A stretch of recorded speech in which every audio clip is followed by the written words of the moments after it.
Okay, welcome everyone. I am very glad to be here with you. I try to be as interactive as possible. There's a whole lot of people in this room, so I'm going to try to project so that you can hear me. And if those who you may not be able to hear me, just let me know and I will try to adjust, all right? I'm also trying not to scream in the microphone because people online will go, ah. So let me tell you a little bit about me. I have been employed by the Kentucky Cooperative Extension Service for 33 years. So I'm one of the grandpas in the state 4-H office. I started out as extension agent for 4-H in Floyd County, Kentucky. Then after 15 years, they kicked me out and I went to a regional position. And then I came to the state 4-H office. And so I have the honor to work with positive youth development, civic education, workforce preparation, what else, Kim? and health and well-being. So, and for the foreseeable future, expressive arts. So I get to do all sorts of wonderful things. So, and one of the reasons why I love this, and I know that some people think that, how can you make ages and stages, all theory, interesting? Well, it is, because we all go through it, all right? And so that's what I hope that today, and I'm going to ask you to do this. Don't think that I'm going to ask you to be able to spout every bit of this back. I'm going to give you a whole lot of stuff over the next hour. What I ask that you do is take some key points down, but I think I've given you handouts so that you can take those handouts, and after you get home, digest that information and at your own schedule, all right? So that way you can understand a little bit more and allow the brain's processing to kick in, all right? At any time that you have a question, please just raise your hand or say, hey, I don't understand that. Can we go back over that? You know, whatever that you may have a question for. Do you all need seats? Do you all need seats? Are you okay? Okay, all right. Let's go ahead and get started here. And I don't have a clicker, so I'm going to do this. So this is what I hope to go over in the next hour. So what do we mean when we say ages and stages of positive youth development? What are the characteristics of development? What are the 4 major age groups that we work with in Kentucky 4-H? What are some practical implications? So how does this relate to what we're doing in Kentucky 4-H? And then I want to have some time, if at all possible, for us to share some ideas about how do we integrate this into the 4-H programs that we're doing. I don't like to talk well, yes, I love to talk. Melissa, I knew it. I knew you'd be shaking your head. Yeah. And so, but I do like to talk, but I like to hear and listen as well. So I want you to feel free to offer your thoughts as well as we go through this material. All right. So I always like to get the brain energized and get started, because if you think about development, development means change over time. Okay. So when we're thinking about young people, all right, so that's what we need to keep in mind. Development just does not occur in a vacuum in one day's time period, okay? Development, truly, growth along that trajectory develops over time. So development is change over time. So keep that in mind as we continue with today. So I always like to start with the brain energizer. So flip your paper over or get a blank sheet of paper or whatever, because I'm going to have a little task for you to do.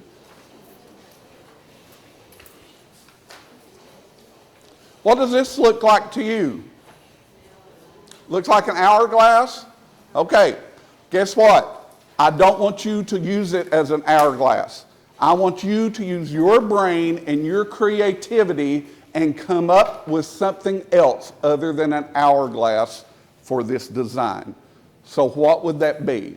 Okay? So I want you to draw it out, whatever, use this design, but I want you to be creative and think about what could this actually be if it's not an hourglass. Okay? You don't have to do it this way. You could turn it sideways. If you turn it upside down, it's going to be the same. So I'm going to give you a couple of minutes to do that, and then I'm going to ask for some volunteers to tell us what you came up with.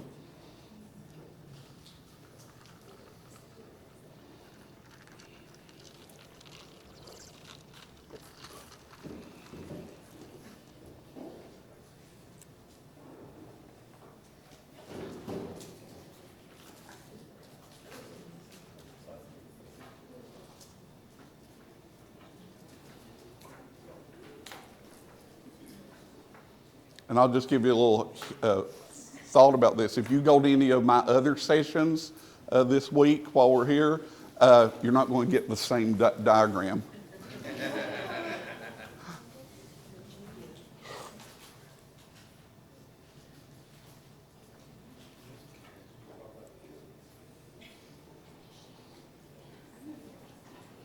Just glancing around, I really like some of the stuff I'm seeing. That's awesome. I went out of the camera focus. I better get back in. I like to move. I like to move around. So, okay, I'll give you about one more minute.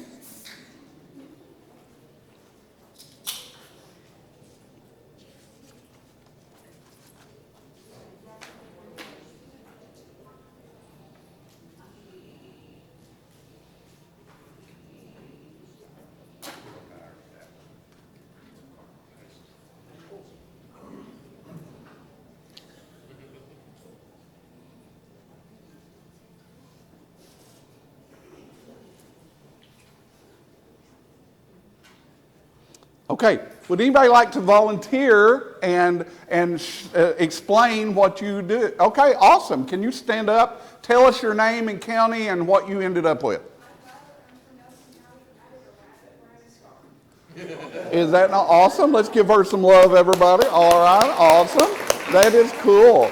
A rabbit wearing a scarf. Oh, that is cool. I want to see that. I can't see it, but I'd like to see that. Who else? Someone else like to explain it? Yes.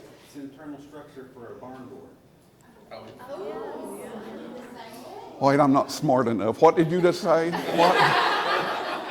Oh, okay. All right, awesome. That is cool too. All right. When he said the word internal, I'd go, oh, we're getting scientific here. Okay. Awesome. Thank you. Let's give him some love too. All right. One more in the back. You want to give yours? A ballerina. Oh, cool. That is awesome. All right. Awesome. Let's give her some love, everybody. Awesome. So why do you think that I would start us off with an activity like that? Okay. Everyone thinks differently. Exactly. We process information differently. Okay? And that's what we want to think about as we go through the rest of today's session. Think about the different unique kids that we work with in Kentucky 4-H. And if you've got a room of 60 or 50, whatever we have in here, I've got 50 different wonderful brains that are working. And each of the people that gave their ideas were completely different, weren't they? All right? But they came up with it through the same process. And that shows you that in development, and when we're talking about ages and stages, that yes, we all have different ways of processing, but we're going to see some similarities along the way. All right, let's go ahead and continue. So I want you to think about, get us thinking about why we're here. So I want you to think about the groups that you currently work with in 4-H. So are they homeschool clubs? Are they in-school clubs? Are they community clubs? Are they project clubs? Are they livestock clubs? So, think about the groups that you currently work with or would like to work with in the future. So I want you to just brainstorm, keep that in mind. And as you're doing that, I want you to think about that. Are they all the same age or relatively with the same age, 1 or 2 years different? Or is it a multi-age grouping that you're working with? And then also, how long have you been with them? Is it a new club you just now started? Is it a new cycle, so you've not really worked with these kids? Or have you been with these kids for 4 or 5 years? So we need to keep all of that in mind. Okay. All right. So now let's see how that pertains to what we're talking about. Now I want you to imagine this as we continue talking. All right. Everyone, how many of you are parents or have been around like, okay, all right. So you probably remember back a few years ago, my daughter just turned 21, so she's not been an infant for a long time. But, you creeped, you crawled, you stumbled, you walked, you ran, right? Okay? And so most kids go through those same phases of development. So think about that. Creep, crawl, stumble, walk, run. All right? So what we have found through years of research is that even though every child is unique and different, that there are some things that we can gauge against and measure against because everyone or the majority of people go through these same steps. Now, the challenge is that in these phases, some kids go through quicker, some kids go deeper, and some kids may take a little bit longer to go through these. Some of them skip them completely. And I remember there's some research. I'm an English major at one point in my life, and I remember reading some research that if a child skipped one of those developments, they didn't creep before they crawled or whatever, that they would have some type of learning challenge. And I kept thinking, that's interesting. I don't exactly believe that, but it's interesting that evidently there was some instances that showed that led them to that research. All right. So these are the characteristics of development. Can you all see? Am I blocking you? Tell me. So these are the characteristics. If you cannot read the PowerPoint, I apologize. I tried to put 3 of them so that you would get the whole thing. So I hope it's not too hard to read. These are the 4 major domains of development of a young person. We have physical, social, emotional, and intellectual. All right? So those all do not happen separately. So they're all going on at the same time. But what is going on in the child's mind, though, in the body, is they're all working at the same time, developing and changing, but they all also are within their own sphere. All right? So that's how they are related to each other, but they're also individual. So let's look at this. Think about these. These are things that we know that can influence a child's growth and development. So let's look at these. Parents, caregivers, teachers, peers, extended family, community, media, hereditary, environment. Okay? Is there anything that you would add to that list? Is there something that's not included in the list that I put up there? So you can. Or does that pretty well, based on your experiences, those are the major things? Okay.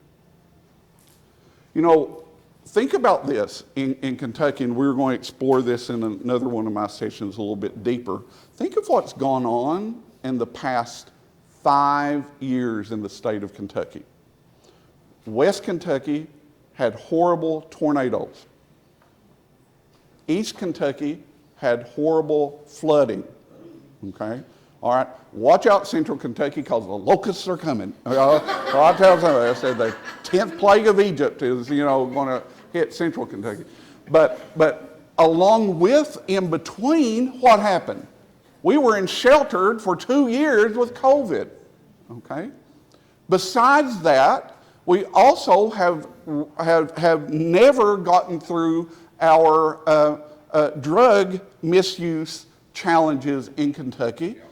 And also compounded onto that is that we have an economic downturn, especially in the far west and the far eastern part, because of the coal situation. So y'all, that has all been going on in the past 5 to 7 years. That is what affects the young people that we're working with. There are studies that are being done right now that say this. I want to see if you all have noticed this. The kids that we work with right now are 2 years developmentally delayed. So, would you agree? So if we're working with a 9-year-old, they actually are at the developmental level right now, the 7-year-old. Teachers in 3rd grade are really feeling, any teachers in here?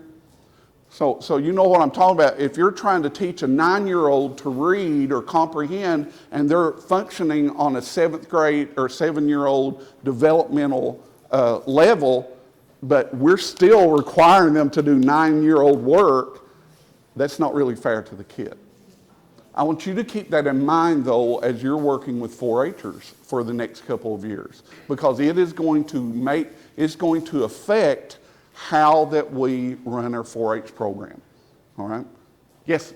Okay. I'm not a teacher, so I don't know about as far as education, but I'm noticing it socially. Yes. There was a lot of socialization that was missed out, that the skills are not where I would normally see them at, like my older kids versus my younger kids that went through the pandemic at a more intense stage where that's normally formed. Exactly. Her comment was that not so much in an academic sense, but that she has noticed there's a social delay as well. Absolutely. That's why, we're not getting some of the numbers that we used to have in 4-H, because kids don't want to get out, Seriously, they don't want to get out, and parents don't want to make them get out, a lot of times. So it's a lot easier to stay in the house, So, but I'm glad that you all are aware of that, because if we go back to these are one of the domains. And so what our kids have been going through for the past 7 years has affected all 4 of these characteristics. All right? And we don't really think about that sometimes, but we really need to. So let's think about what are the principles of development. So think about this. Development is orderly. It doesn't just happen in a vacuum. It doesn't just happen randomly. There is order, and it's based on 100 years of research that we've done that show the majority of kids go through the stages at certain times and certain levels as they progress. Development is a continuous but gradual process. Development is most rapid during the early stages of infancy and the early adolescent years. Not all children develop at the same pace. Not all children possess the same temperament. We all know that. I mean, seriously, if you've got a club of 12 kids, you're going to have 12 different temperaments, And so it's like, I am number 6 out of 7 kids in my family, and I'm the nice one. Okay. So I'm just kidding. All right. Development occurs within a larger context, and then development is a multifaceted concept. You ever heard of the term pruning of the brain? Have you ever heard that when people say, oh, well, the brain is pruned at that point? Well, what that means is this. So when a child is an infant and they're developing, and I'm going to say between birth and the age of 5, okay? So during that time, the brain doesn't look like what it does for those of us that are adults. So our brain looks like a prune, okay? You know how a prune looks? Well, the brain is about this big, and so it looks like a prune. When a child is born, the brain is very smooth. okay? The brain is a muscle, and it's just a smooth muscle. It doesn't have the pruning. But what happens is that as a child, those first 3 to 5 years, the child has all of the majority of the learning that a child does, a young person does, or us as humans, happens in that 3 to 5, okay? And as you get older, though, what happens is your brain begins to prune things. And what that means is if it's not used, or if it's not important, or necessary to the brain, then it gets cut, like you're pruning a tree. Okay, it gets cut out, and that causes that pruning effect to the brain. Isn't that interesting? I mean, that's, and you know, and I teach one of the classes that I teach at UK also is called brain-based learning, because we're just now really understanding how important it is to learn about brain processing when we're working with young people. Okay, and that's just really important. The brain's only function is to protect the body. It really was never intended to learn algebra. And so it never was intended for, you know, to learn how to do an internal barn door, okay? All right, so, but the brain's whole process is, the importance is to protect the human body. Okay, and so what happens is that we, as a child develops, we have to teach them and educate them how to manage their environment. Okay, because if the brain gets too overwhelmed, the child stops developing or will not develop as quickly or as deeply because the brain goes into distress. Okay, all right. So when the brain is actively working, it's doing like this. And every time this happens, that's an electrical impulse that's going on. And that means that the brain can take in information, okay? It can process information. But if a child is distressed and doesn't know how to manage his or her environment, then this is what happens.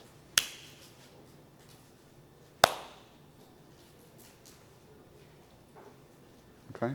So that's why we as 4-H leaders really need to think about what we're doing and think about the ages and stages that we're looking at. Any questions, comments so far? Okay. So let's look at the age groups. Now you've got a handout in front of you it's a really good one. It's developed by another state, and I believe give them credit where credit is due, and it's a really good basic handout for you to use. So I want you to take it back, but we're going to use it as one of our guiding documents. So I want you to look at the question on the screen right now. What do you think of when you think about working with 6, 7, and 8-year-olds? How would you describe them? Curious. Hyper, curious. Okay. What? Energetic. Okay. All right. Always wanting to touch, explore, you know. All right. So that is, I will say this. I don't know if it's the fact that I have a beard or I'm loud or whatever, but this age group does not like me for some reason. So I don't know. So when I was a 4-H agent, we didn't do clover buds, I can tell you that. Or I didn't, volunteers did. But let's think about this. So let's look. These are some physical characteristics of 6 through 8-year-old. So they're growing slowly, but they are progressing. They're learning to master physical skills, okay? So, and this is what's really interesting. So, the brain doesn't fully mature until around the age of 25 to 30. It's according to what researcher posted. But you'll notice any of the literature will say that the brain doesn't mature between 25 and 30. However, you'll notice that a young person below the age of 6, they're just flopping them arms, they don't have muscle tone, that's why it's important when we're doing 4-H activities that we let them use their hands and movement, cutting scissors, tearing paper, whatever that you can, because what's happening is they're learning in this clover bud age that they are learning to master those physical skills where they've been out here. Now the body and the brain are able to hone in and start perfecting those. They can control large muscles better than small muscles. So that's why big muscle movements, that's why we do those with younger kids. So that's why, you do, I don't know if any of you have ever heard of Dr. Jean, wonderful online free resource, have all these dances for little kindergarten age. Look her up, she's really good, but it's big muscle movements and big arm movements. But what you're going to notice here at this same time is that 6 to 8 year olds, they're going to be messy, okay? And that's okay. Why wouldn't it be? Let them be messy. Clean it up, let them clean it up if they're during a 4-H craft project, okay? Or anything, if they're in the barn working or in the horticulture lot working. They're going to be messy because they haven't learned to control those muscle movements yet, all right?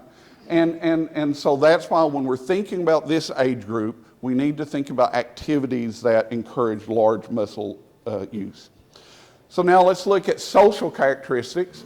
They're learning how to be friends. That's when you see a lot of fighting and bickering occur between this age group. Have you ever noticed that? Okay. All right. Boys begin to separate from girls. That is okay.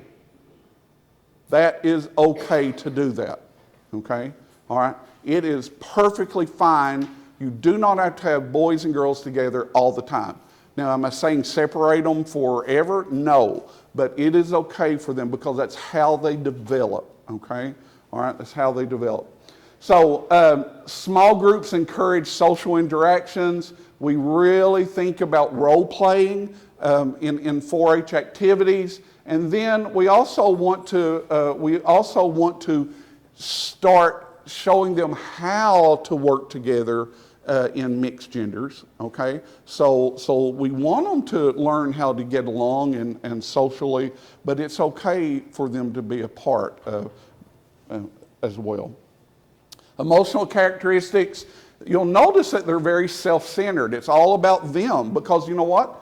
And that's okay. That's their world. That's their brain changing. They always seek approval from adults. They're very sensitive to criticism. They don't like to fail. And so for us, it's really important that we be positive. We want to make sure that we plan small successes. Okay? So let each of your activities be small and successful, which will build toward a larger goal. Okay? So keep that in mind. And then we also, at this age group, they really don't need to be doing a lot of competition. Okay?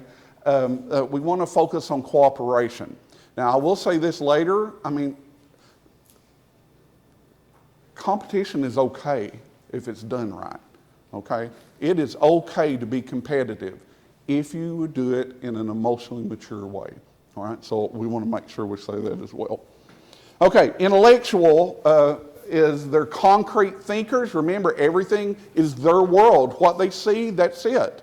They can't multitask. Well, none of us can. And let me go ahead and say this because I disagree with this term. The brain can only work on one thing at a time. You may have 20 things on your desk, but think about it. You can only do one thing at a time. So we may have multitasks, but our brain can only do one thing at a time and do it well. So that I want you to keep that in mind when we're developing programs for 4-Hers as well. And so plan short activities, focus on the process, not the final product, and allow for exploration and inquiry. Any questions about 6 to 8 year olds? Do you agree with what we've been discussing on the board? Would you say that you see that? Okay, good. Because that's why when we are developing and designing 4-H club programs, it is very important for us to keep in mind the appropriate age group that we're working with. Now, when we are mixing, when we have multi-age group, what I usually do is if I've got 6 through, when I was a club, when I was a 4-H agent, we had 2 or 3 community clubs and homeschool clubs, and they had a lot of multi-age groupings there. And what I tried to do was, if there was a 6-year-old up to 12-year-old, then I would go somewhere right past the middle. And that was the age group that I would gear my lesson toward. That way I didn't hold this group back a lot, and that way I kept challenging this group. Okay, so keep that in mind as well for multi-age group. So now I want you to think about, now let's go to the next age group, 9 to 11 year. What do we think of when we think about 9 to 11 year olds? What? Social drama? Yeah. I'm sorry? Attention seeking? Okay. Their personalities, they're actually getting them, you know? All right. Okay. Awesome. Let's look and see what research says. Physical characteristics, they are moving all the time. They can't be still. And again, because think of what's happening. As they get older, the chemicals in the body begin to change. And that's what allows us to develop, okay? All right? And so they can't sit still. They're going to go through a lot of growth spurts, because now we're seeing that in this age group, especially the 10 and 11, we're actually seeing some pre-adolescence showing up in girls especially. And for some boys, so we're seeing a change in development based on well, different things. All right, females mature before males. I'm talking about biological or born females versus born males. And then the implications are that we need to make sure that we are focusing on active learning. So we want them to learn by what they're doing. All right. Now, I will say this. When you're developing educational programs for this age group, keep this in mind. Most of the learning that happens, your information gets from here to here through your eyes. Almost 80% between your eyes and your ears. And when that information goes from here to the brain, that's the majority of your learning processes. Now, we still learn by doing. We still learn because that is, that's important for them to learn that, because as they're looking and seeing what they're doing, their hands are working toward that as well. So it all works in together. And still, at this age group, we still, to help mitigate that social drama that happens, we still don't want to focus a lot. We want to start teaching about healthy competition, but we don't want that to be the focus. Social characteristics of 9 to 11-year-olds, you'll notice that they want to join clubs. You'll notice that they still will focus even more so with same-sex groupings. They don't understand the viewpoints of others, because it's still all about them.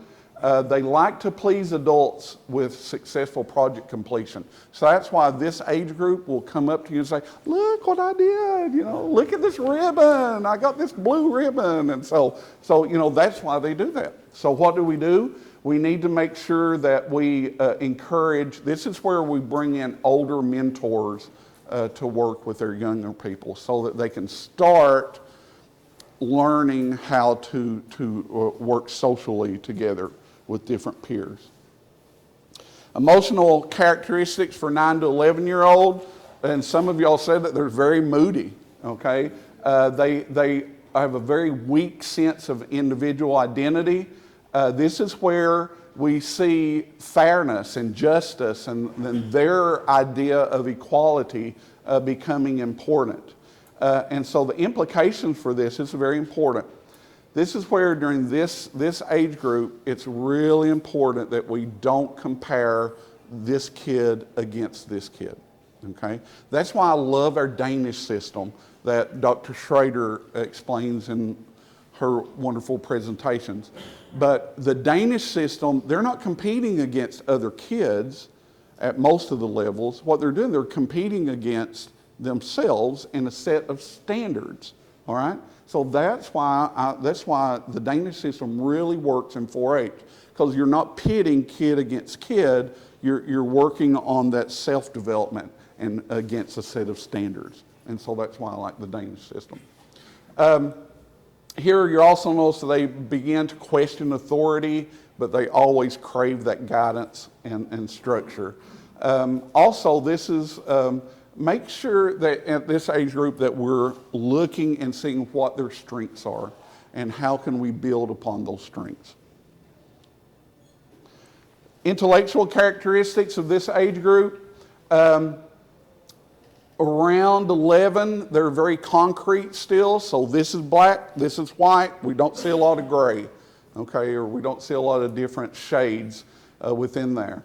But what happens is we notice somewhere around the age of 10 to 11, it's like da-da, you know, they start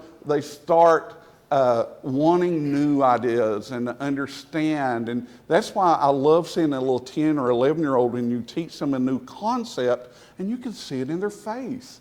You know, you can see their eyes light up and they go, oh, okay, I get it. Because that's the brain working and development. And it's that first time that those synapses are really working with what they've learned, okay?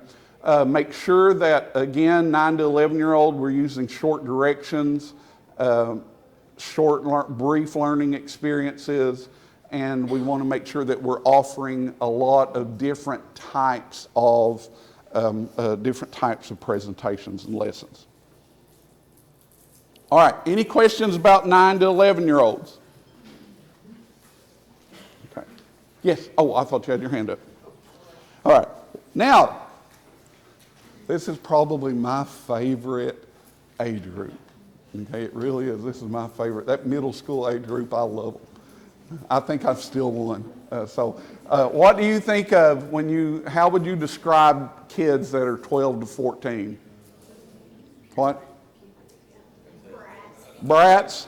Is that hormonal attitude? Yeah. Look, think about it. They smell bad, they look bad, they talk bad. Seriously, you know, that's it. And you know why? That's normal. Seriously, it's part of their development. At this age group, that is where we see the biggest chemical changes in the body and in the brain. And so that's why, you know, and I'm not ever saying allow a kid to be rude. I don't believe that. I believe in structure. But I also believe this, that we've got to give them some latitude. Okay? We need to correct them and guide them. But listen, I'm telling you, they don't know what they're doing because they can't control it. Seriously, they can't control it. So let's go over the rules. So here that we're seeing these many physical changes. Boys usually see, they put it here because at this age group, boys and girls are usually still growing, okay, and height. You know, there's many physical changes. This is where puberty starts setting in. You know, they sweat more. Seriously, that's where the body odor comes in, you know. And their hair grows, their hair's greasy a lot of the times, and because it's all about the changes in the body, you all, I promise. And so we need to understand that. Now, that doesn't mean they can't take a shower 2 or 3 times a week, but you know, but anyway, we need to take these. We need to be able to answer questions honestly when they come to us. All right, they crave structure. They may be crazy, but they crave structure and they want honesty when they ask you. And that's why it's very important to be authentic with these young people. Be honest with them. Allow them to be creative. Allow them to explore, but but they want honesty. And this, avoid comments that criticize or compare youth physically. Because remember what I said about eyes? Because kids notice physical changes in themselves and other people, okay? And that is why we need to make sure that we model appropriate comments and that we don't criticize someone's physical appearance when we're working with kids, okay?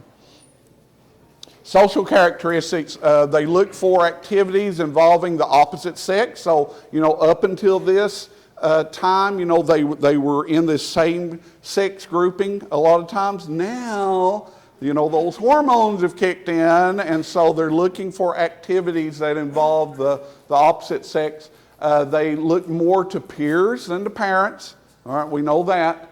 They're searching for adult role models. And so that's why we need to be the role model that they need, okay? I really love, there's a meme on, Aaron Davis is a wonderful public speaker about youth development, and he copied it from somewhere else, but it said, be the model that you needed when you were growing up. Wow, I thought, and I came from a pretty good household, but I can just think, a lot of kids aren't. And so we can be that model that these kids are missing. That makes sense? And so that will help them. All right, so let them start to assist planning the 4-H programs. That's part of development, okay? They probably might not be able to actually teach a lot, but they can assist with that. We want to make sure that we are showing them how to get along with their other peers.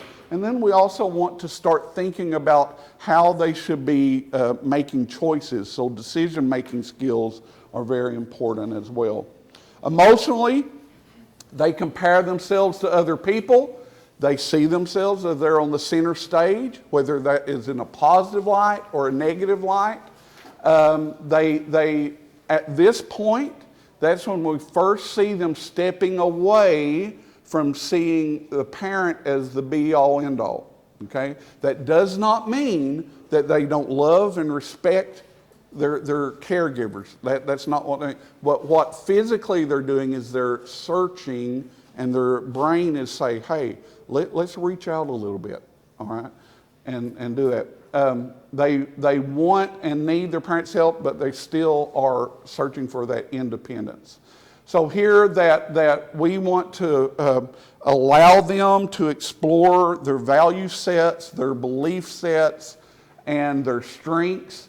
And this is where we really, it's important to have a youth and adult partnership at this point in their lives, because they need to see positive adults.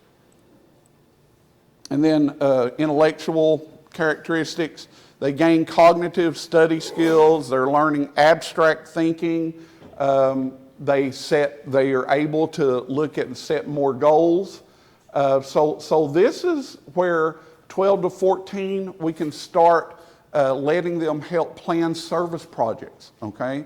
And by the way, there's a difference. So there's community service, and that is where we just all get together, go out and clean up the park or whatever, which is very important. They need to be able to do that, okay? But then there's service learning, where you allow them to help you research the issue, all right? And then they develop the plan of action to what service needs to be done, and then they assist with the implementation. So this is a really good time in that age group that they can start doing that more, okay? And then, of course, here is really important to start thinking about those career exploration discussions with them. All right, any questions about 12 to 14-year-olds or comments? All right, let's go on. I've got about 15 minutes, right? Okay, all right. What do you think about when we think about 15 to 18-year-olds? What? Driving. Yeah. They're cooler to hang out with. What? They're cooler to hang out with. Okay, all right. We see that maturation process. They become cooler, driving. What?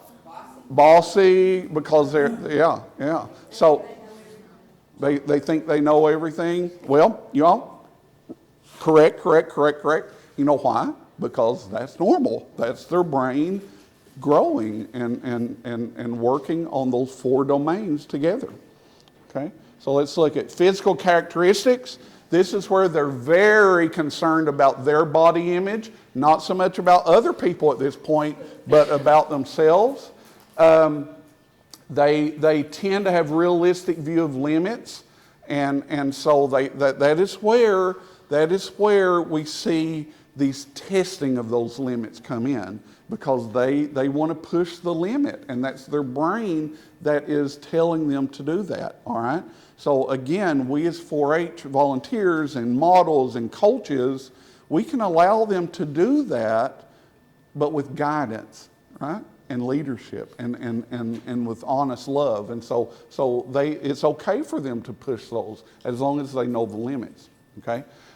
It's very important for us to be willing to answer questions, avoid comments that criticize, and then we as 4-H leaders need to make sure that we are setting good examples, physical choices and health eating choices, diet choices in front of them.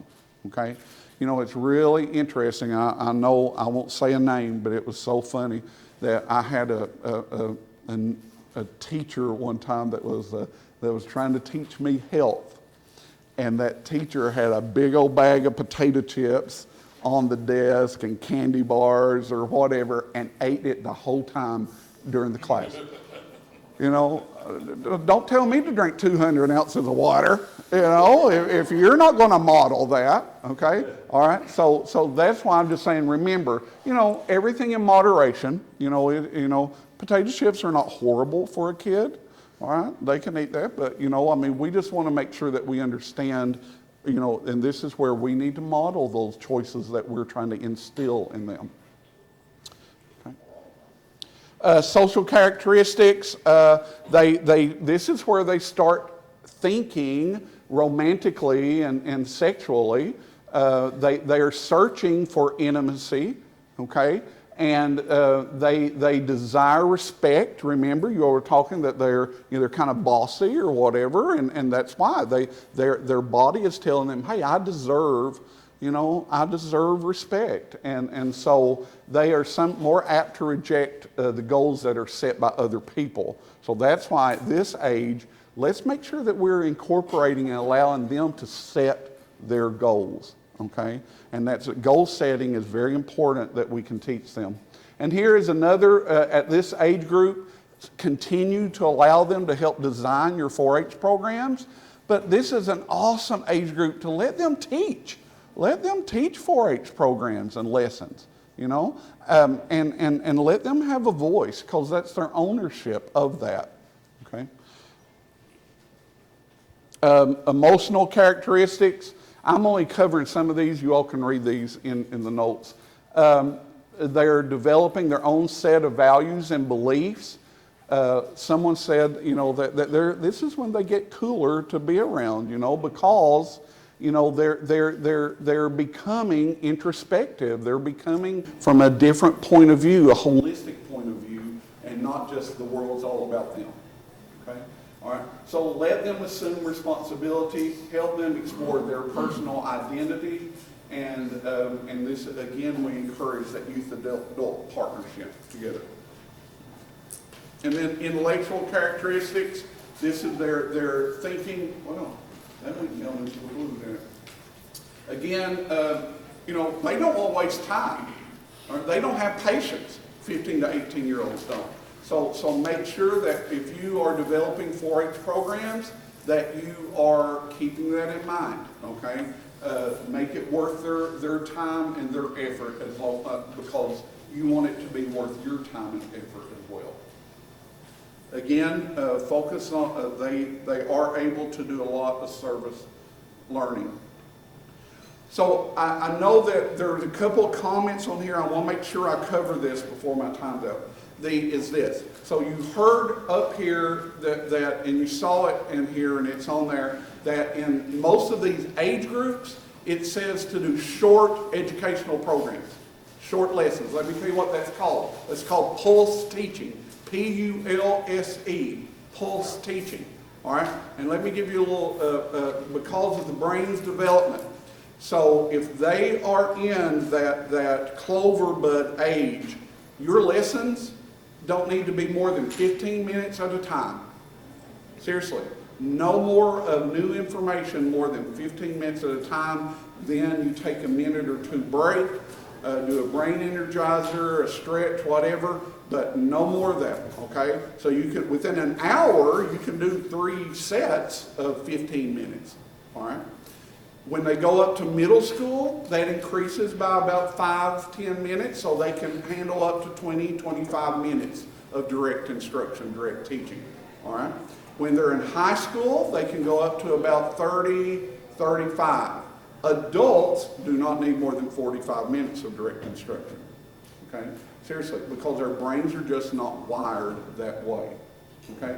And honestly, after you've been sitting all day, doesn't your brain just shut down? You know, I know I've counted however many light things here because I lost consciousness, you know. So I understand that, you know, I understand that. That's why pulse teaching is important, okay? Pulse teaching. So that's why we say brief educational lessons that are connected throughout that club meeting. Does that make sense? Okay. All right, so let's look at practical implications. You know, understand that children are limited by the developmental capabilities. So that's why when we're designing programs, we need to design them based on what they can do. Okay? And then we challenge them a little bit above that. Make sure that we are generous with praise and as we are working with young children as well. I'm not going to read all of these to you. It's there in front of you. I just want to hit some highlights. For adolescents and teens, you know, be sensitive again to self-image, be a positive role model, and also promote hands-on experiential learning activities and opportunities for them. All right, I want to really quick go over this. You have another page there that's got a wheel on it. Okay, that's called the CASEL wheel. C-A-S-E-L. CASEL is the organization that really developed social and emotional learning. Now, let me tell you this. I am not saying anything political. Okay, I'm not, but we are in a very conservative state. Okay, I am probably one of the most conservative people that you will ever meet, seriously. But I believe in the concept of social emotional learning. Okay, and some of you may not be able to use that term in your county. Okay, because it has a negative connotation sometimes. But what this is just common sense. It's based on research. All right. But I just wanted to know that if you hear that term, social emotional learning, this is really what it means, is there in front of you. So I want you to look at that wheel. Social emotional learning is the process. So everything we've talked about today is a process by which all young people and adults acquire and apply knowledge, skills, and attitude to help them develop healthy identity. All right, so, and our whole goal is to hope that our young people are able to make good, strong, positive decisions. Okay, all right, and so that's why we incorporate SEL, social emotional learning, into our 4-H programming when it is appropriate. And there is the wheel that you got a copy of. All right, so now as we wrap up, hey, I can't believe I did that. Okay, now as we wrap up, I want to ask you this. So I want you to think back to what I asked you at the very beginning of the session, okay? Think about one of the groups that you are working with, okay? How can you integrate something that we have gone over?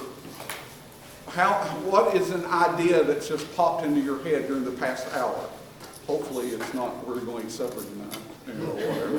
That could be too. But has anybody got any ideas? Yes? Taking large motor skill breaks in between learning. Okay, all right. If you just type in brain breaks on the internet, you will get thousands of ideas how to do that. Okay, just brain breaks or brain energizers. They're free. They come up, on there, and so you can be as creative with them as you want to. Okay, good. Thank you. Anybody else? Yes. Feel free to contact me or have your 4-H agent contact me. I will help you however that I can, all right? My doctorate is in educational design, instructional design, and so I love to help people develop educational programs, all right?